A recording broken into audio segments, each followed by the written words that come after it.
시간 예배를 드리는 여러분들 가운데 하나님의 사랑과 그리고 은혜가 함께 하시기를 간절히 바랍니다. 오늘 이제 담임 목사님께서 출타를 하셔서 제가 오늘 이렇게 말씀을 인도하는데요. 여러분 말씀 가운데 큰 은혜 받으시기를 간절히 바랍니다. 이제 재미있는 이야기로 오늘 설교를 한번 시작해 보고자 합니다. 어느 동네에 이제 삼형제가 살고 있었습니다. 이제 곧 어머니가 시작도 안 했는데 벌써 웃으십니다. 네, 곧 어머니 이제 생신이 돌아오게 되었고요. 세 형제는 내기를 합니다. 어떤 내기였냐면요, 어머니께 선물을 드리고 이제 어머니가 가장 좋아하는 그 선물을 드린 사람이 모든 유산을 다 갖기로 이렇게 내기를 하게 됩니다. 그래서 첫째가 어머니께 선물로 큰 집을 이제 선물로 드렸습니다. 둘째가 이제 어머니께 아주 좋은 차를 이제 선물로 드렸습니다. 이제 셋째는 어머니한테 앵무새를 선물로 드렸는데, 이 앵무새가 어떤 앵무새냐면 성경을 다 통째로 외우고 있어서 이 성경을 읽어줄 줄 아는 그런 특별한 앵무새였습니다. 여러분, 누가 가장 좋은 선물을 어머니께 했을까요? 설교 시간이니까 당연히 그리고 우리 교회는 답은 무조건 3번이다. 네. 당연히 여러분 세 번째라고 이렇게 대답을 하시겠죠.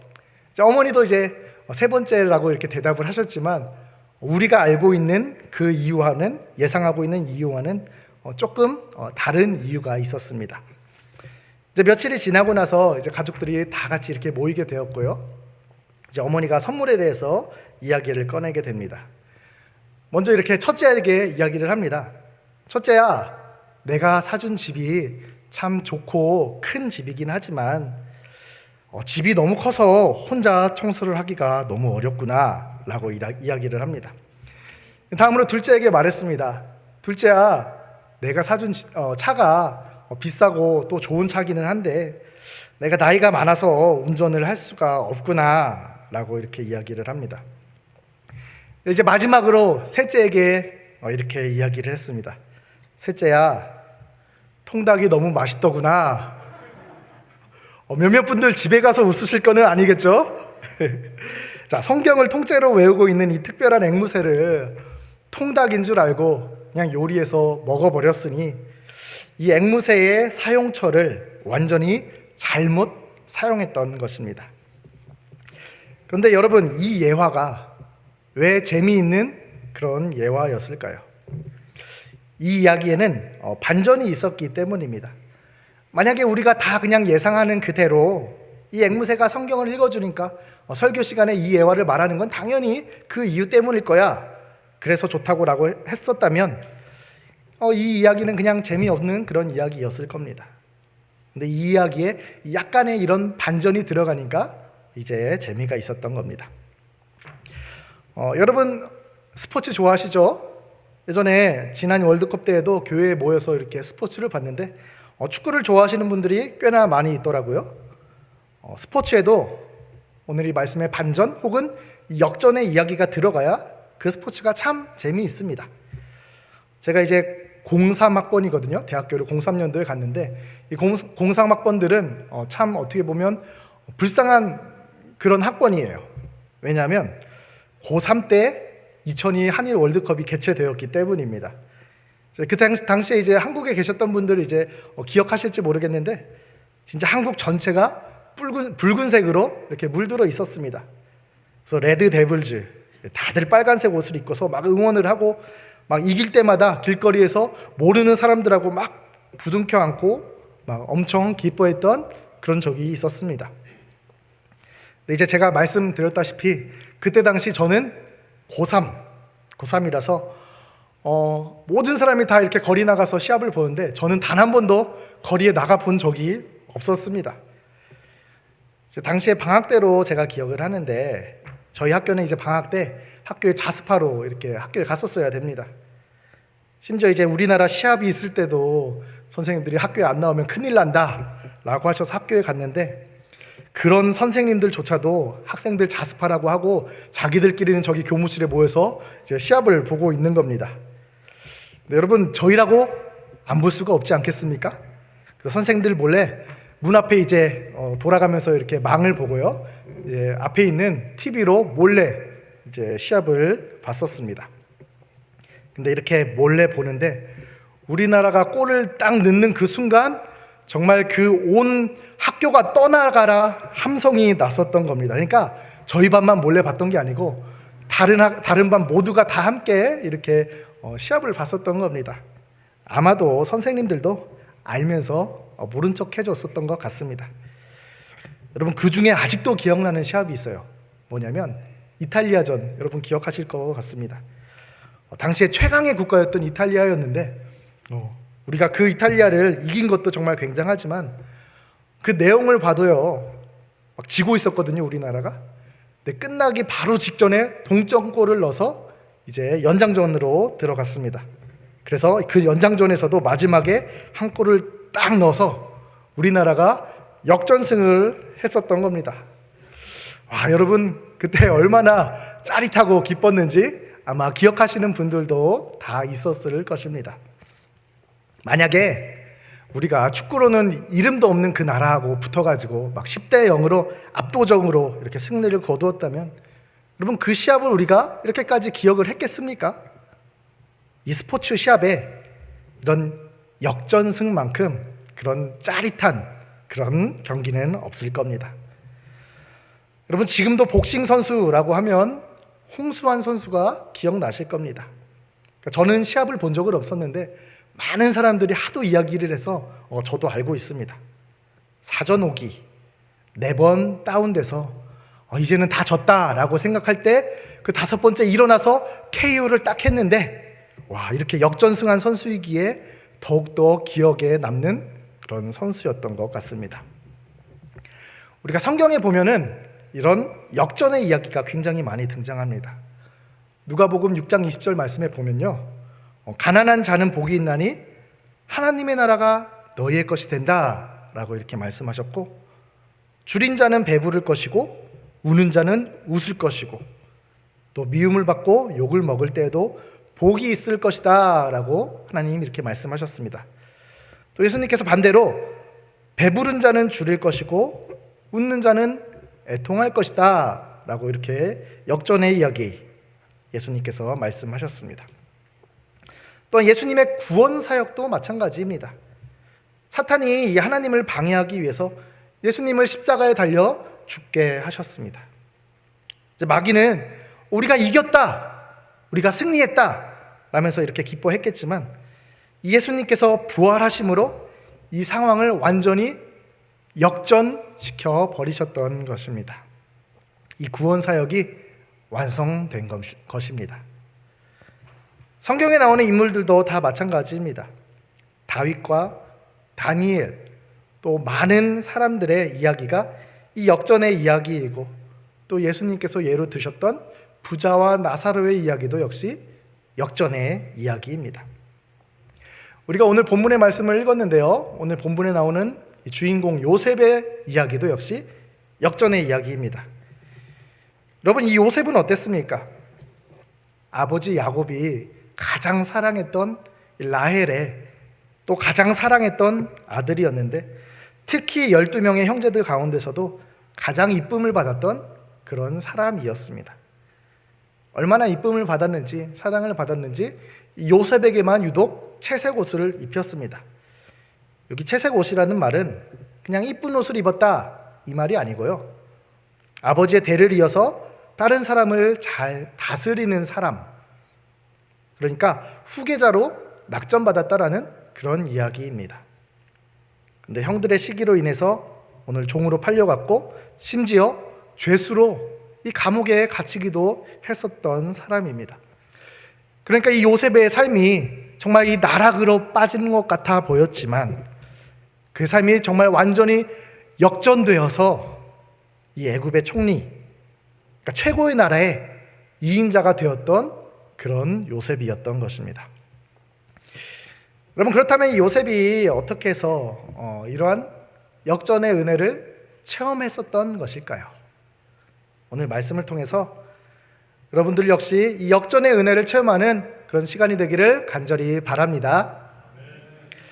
자, 먼저는 요셉은 순종하는 사람이었고, 이제 자기에게 맡겨진 일에 정말 최선을 다했던 그런 사람이었습니다. 오늘 본문의 말씀에 보면은 이제 아버지 야곱이 요셉에게 심부름을 시키게 됩니다. 14절 말씀에 보니까 헤브론 골짜기에서 보내니 그가 세겜으로 가니라 라고 이렇게 이야기를 합니다. 여기 세겜은 예전에 형들이 쳐들어가가지고 거기 있는 남자들을 다 죽였던 그런 도시였습니다. 시간이 얼마간 지나기는 했지만 아마도 그 도시 사람들은 야곱에 대한 그런 분노의 마음이 있었을 테고요. 거기까지 이 형들이 양떼를 몰고 갔다는 사실이 이 아버지 야곱을 굉장히 근심스럽게 했었던 것입니다. 그래서 요셉을 시켜서 그곳으로 가라고 했고, 요셉은 이에 대해서 흔쾌히 내가 그리하겠나이다 라고 대답을 하게 됩니다. 여기 보니까 요셉이 처음에 여행을 시작했던 헤브론에서 이 세겜까지 거리가 대략 100km 정도, 그러니까 60마일 정도 이렇게 된다고 합니다. 여러분이라면 어떻게 했을까요? 저라면 아니 그 멀리까지 내가 가야 합니까? 라면서 불평하고, 혹은 아마 형들 무사할 거예요, 이렇게 이런저런 핑계를 대면서 어떻게든 안 가려고 했을 것 같습니다. 저희 교회는 이제 기독교 대한감리회 미주자치연회에 속해 있습니다. 저는 이 연회에서 이제 간사로서 이렇게 섬기고 있는데요. 우리 연회에 감독님이 계시는데요. 이 감독님이 저기 플러톤에서 목회를 하고 계십니다. 가끔은 일이 있거나 혹은 뭐 밥 사주신다고 연회 총무 목사님하고 저를 그 동네로 부르시는데 사실은 너무 멀어서 가고 싶지 않아요. 감독님이 듣지 않겠죠, 이 설교를. 가고 싶지 않은데 제가 구글로 이렇게 서치 확인을 해보니까 딱 59마일이 나오더라고요. 오늘 요셉이 간 거리하고 똑같습니다. 그러니까 너무 먼 거예요. 이 먼 거리를 아무리 맛있는 밥을 사주신다고 해도 거기다가 이제 LA를 뚫고 가야 하니까 트래픽이라도 걸린다면 2시간이 훌쩍 넘어가게 됩니다. 그래서 제가 감독님 몰래 총무 목사님한테, 아니 감독님이 정 밥을 사주시고 싶으시다면 우리 중간에 있는 LA에서 만나자고 이렇게 말씀해 주시면 안 되냐고 막 이야기를 해서 약속 장소를 바꿔보려고 했는데 안 되더라고요. 그래서 이번 주에 플로톤까지 가야 됩니다. 진짜 가기 싫었는데 여러분, 아무리 연애 큰 어르신이라도 감독님이라도 거리가 먼 건 너무 먼 거지 않겠습니까? 어찌되었든 이렇게 가깝지 않은 거리인데 오늘 요셉은 저랑은 조금 달랐었던 것 같습니다. 오늘 말씀에 흔쾌히 알겠습니다 라고 이렇게 대답을 합니다. 심지어 당시에는 지금처럼 자동차가 있었던 것도 아니고 60마일을 걸어서 가면, 제가 또 얼마나 걸리나 구글로 서치를 해봤어요. 그러니까 딱 17시간 걸리더라고요. 17시간 안 쉬고 갔을 때. 그러니까 그 당시에 갔을 때면 아마 가는 데만 2박 3일 정도 걸렸을 것 같습니다. 거기다가 지금처럼 길이 잘 뚫려 있었던 것도 아니었을 테니, 그리고 또 광야 사막이 얼마나 위험합니까? 동물들도 많을 테고 중간중간에 도적들도 많을 테고, 이런 어려움들을 다 무릅쓰고 이 요셉은 아버지의 명령에 순종했던 것입니다. 이뿐만이 아니었어요. 이렇게 오랜 시간이 걸쳐서 이 세겜에 도착을 딱 했는데요, 이 형님들을 찾을 수가 없었던 겁니다. 아마도 이 양떼의 풀을 먹이는 그런 일이다 보니까 이리저리 이동을 해서 멀리 갔었던 것 같습니다. 사실 피곤하고 귀찮아서 주변을 살펴보다가 형들이 없으면 그냥 돌아올 만도 한데, 그래도 사람들에게 물어서 형님들을 찾아 도단이라는 곳까지 이제 찾아가게 되었습니다. 이 세겜에서 도단까지의 거리도 30km나 되는, 약 20마일 정도 되는 그런 먼 거리였습니다. 그러나 요셉은 아버지의 말씀에 순종할 뿐더러 그 명령을 이행하기 위해서 정말 최선을 다했었던 겁니다. 당시에 요셉이 다 자란 청년도 아니었고 어린 소년이었는데, 그가 이렇게까지 하는 모습을 보면 그 마음 가운데 얼마나 열심을 품고 최선을 다했는지 우리가 알 수 있게 됩니다. 그리고 이러한 성품을 가졌던 요셉이 후에 보디발 장군의 집에서 종살이 할 때도 정말 최선을 다해서 일을 하였고, 또한 왕의 감옥에 있을 때도 이 남의 이야기에 관심을 가지고 이 최선을 다해서 열심히 도와주었으니, 이러한 요셉이 애굽의 총리가 되고 위대한 이 믿음의 족장이 되었던 것은 결코 우연한 일이 아니었던 것입니다. 여러분, 우리 그리스도인들은 잘 되고 못 되고를 따지기보다는 우리가 정말 하나님 앞에서 최선을 다해야 합니다.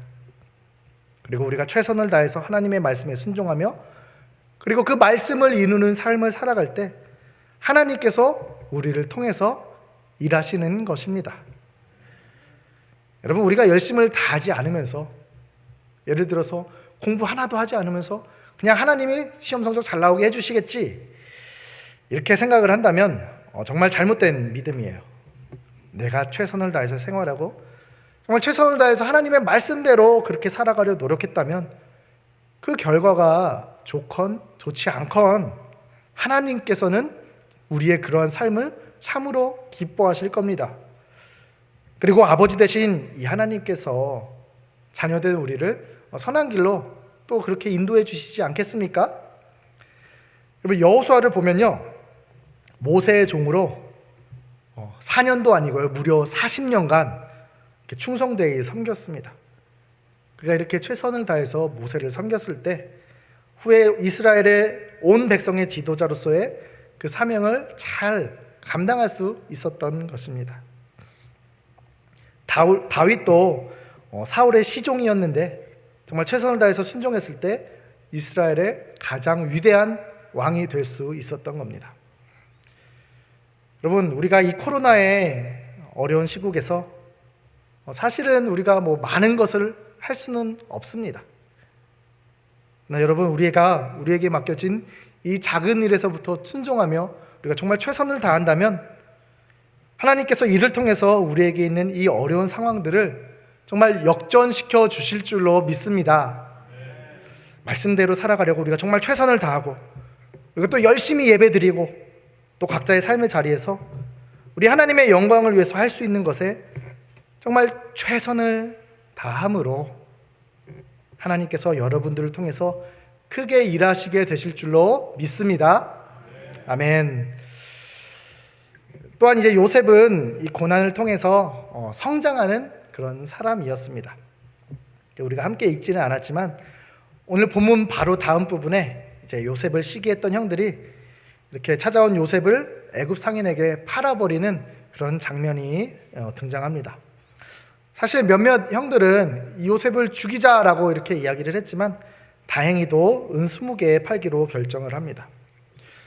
여러분, 만약에 여러분들이 이런 상황이었다면 여러분 어떤 생각을 하셨겠습니까? 가장 큰 건 당연히 형들이 굉장히 미웠겠고요. 또 자기에게 심부름을 시킨 이 아버지가 무척이나 원망스러웠겠죠. 그리고 이런 상황을 보고 계시는 하나님께도 불평불만하지 않았겠습니까? 요즘 생명의 말씀에 욥기서의 말씀을 우리가 함께 나누고 있는데, 처음에 욥은 하나님을 굉장히 원망했었습니다.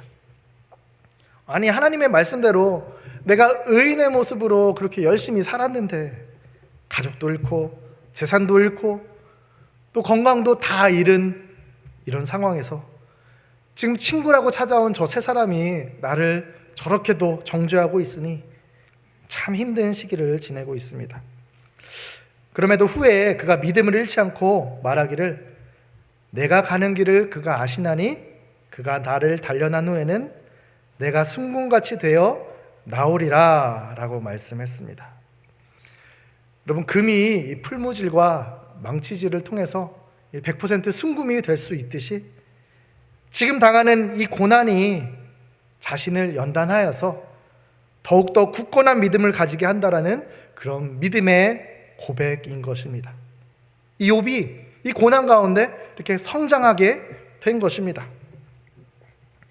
지난 월요일 날 이제 담임 목사님께서 하신 이제 말씀을 제가 잠시 인용하고자 하는데요. 그리고 우리나라 사람들은 이제 자녀들이 무조건 잘 되기를 바래서 이제 가장 좋은 것 그리고 가장 최고의 것만 자녀에게 주고자 합니다. 근데 유대인들은 조금 다른 것 같습니다. 유대인들이 자신들이 잘 살고 부유할 때 그 자녀들을 가르치기 위해서 어떻게 하냐면 그 자녀에게 우리 가정이 망했다라고 이렇게 통보를 한다고 합니다.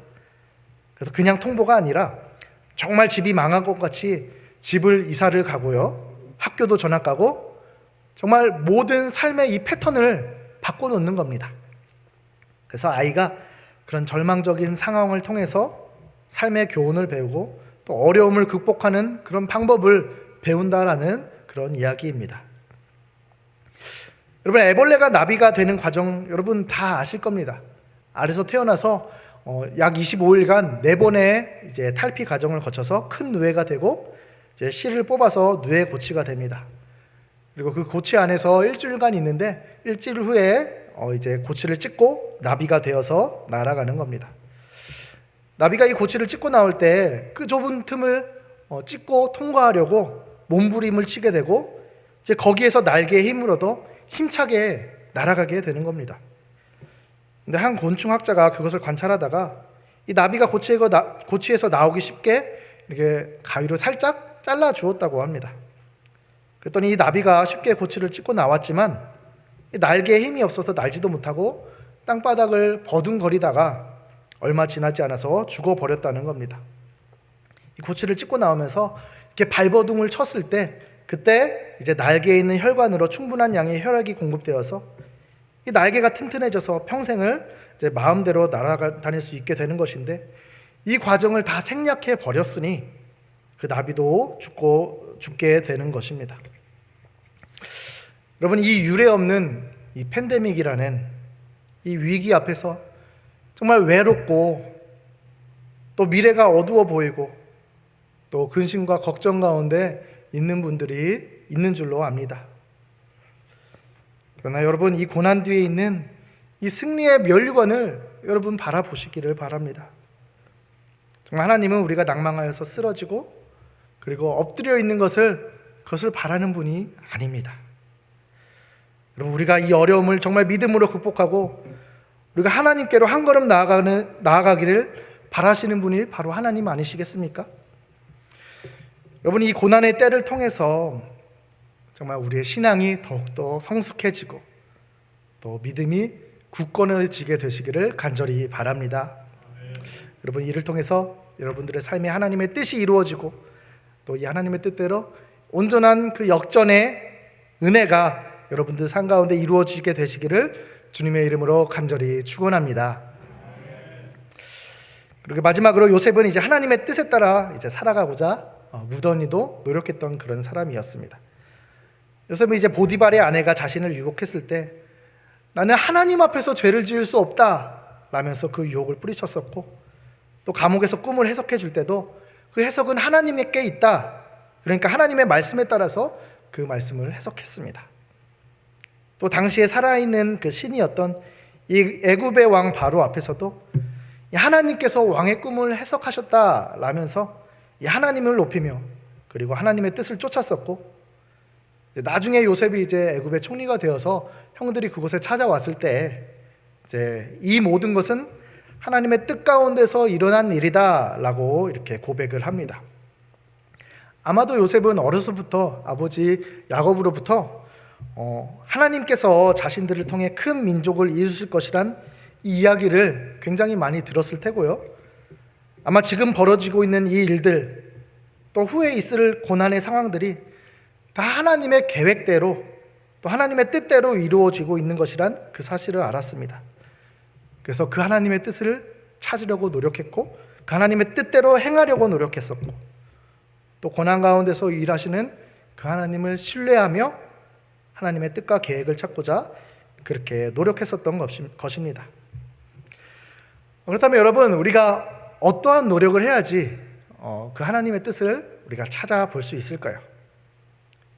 여러분, 우리가 가장 기본적인 예배 생활, 기도 생활, 그리고 말씀 생활에 철저히 해야 할 것입니다. 어떤 이제 미국에 사는 성도님이 열심히 하나님을 섬기면서 이제 살고 있었습니다. 열심히 하나님을 섬겼더니 어느 날 하나님이 이렇게 나타나셔서 이제 이 남자 성도님에게 이야기를 합니다. 네가 나를 잘 섬겨서 한 가지 소원을 들어주려고 하는데 너 어떤 소원이 있느냐? 이제 이 남자 성도님이 곰곰이 생각하다가 이렇게 대답을 합니다. 하나님, 제가 LA에 사는데요, 하와이에 한 번도 가본 적이 없습니다. 근데 비행기를 타기는 조금 무서운데 하나님, 하와이까지 차를 타고 갈 수 있게 고속도로를 하나만 만들어 주셨으면 좋겠습니다 라고 이렇게 이야기를 합니다. 그랬더니 하나님께서 그 소원은 들어주기가 어렵겠구나, 실현 가능한 다른 소원을 다시 말해보거라 라고 이렇게 이야기를 합니다. 그랬더니 이 남자 성도님이 다시 한번 곰곰이 생각해 보더니 이렇게 말을 합니다. 제가 이제 여자친구가 3명이 있었는데 3명과 다 헤어졌습니다. 아마도 제가 여자의 마음을 잘 읽지 못해서 그런 것 같습니다. 그러니까 저한테 여자의 마음을 잘 읽을 수 있는 그런 능력을 주세요 라고 했더니 하나님께서 곧바로 말씀하시기를, 자, 1차선으로 만들어줄까 2차선으로 만들어줄까. 자, 우리 교회 충청도 분들이 많으신 것 같은데요, 이거 무슨 말이냐면요, 아마 여러분들 이따가 집에 가서 주무시기 전에 생각나서 웃으실 거예요.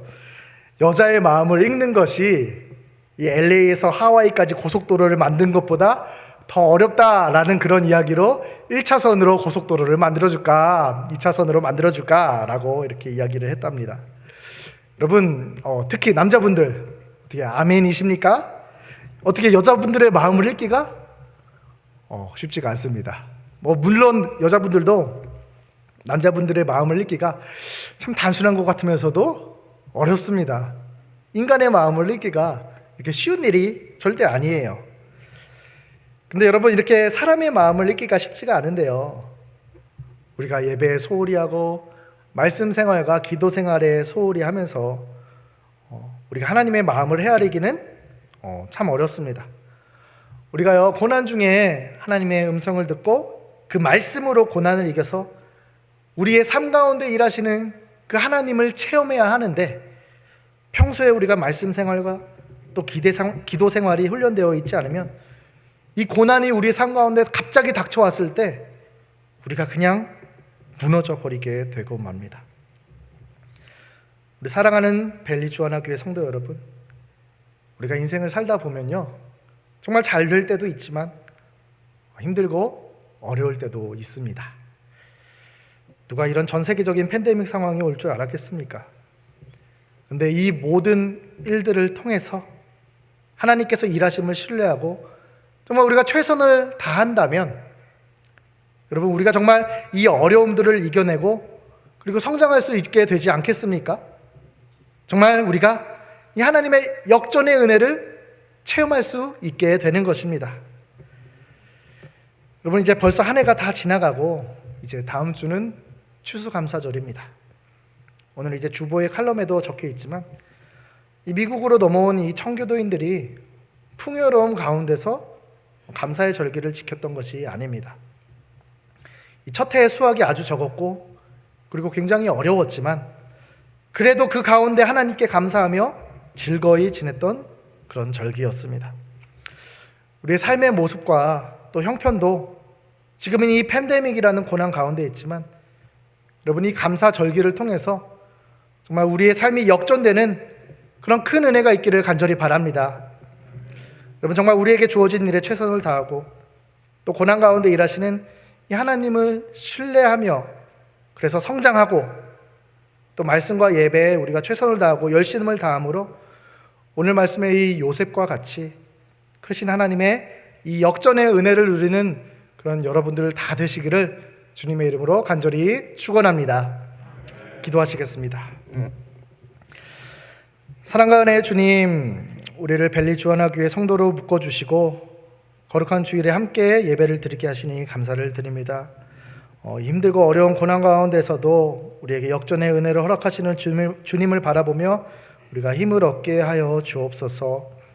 우리에게 맡겨진 일들에 최선을 다하게 하시고 고난을 이겨내어 우리의 성장이 성장하게 하시며 이 말씀과 예배에 최선을 다하게 하셔서 이 힘들고 어려운 고난 가운데에 우리 안에 일하시는 주님을 발견하게 하옵소서. 우리가 쓰러지지 않게 하시고 우리를 붙들어 일으켜 세우시는 주님께 감사하며 우리 마음의 위로와 힘을 얻기를 원합니다. 그래서 하나님의 능력 가운데 담대함으로 이 세상을 살아가는 우리 모든 성도들이 되게 하여 주옵소서. 감사를 드리며 예수님의 이름으로 기도드렸습니다. 아멘.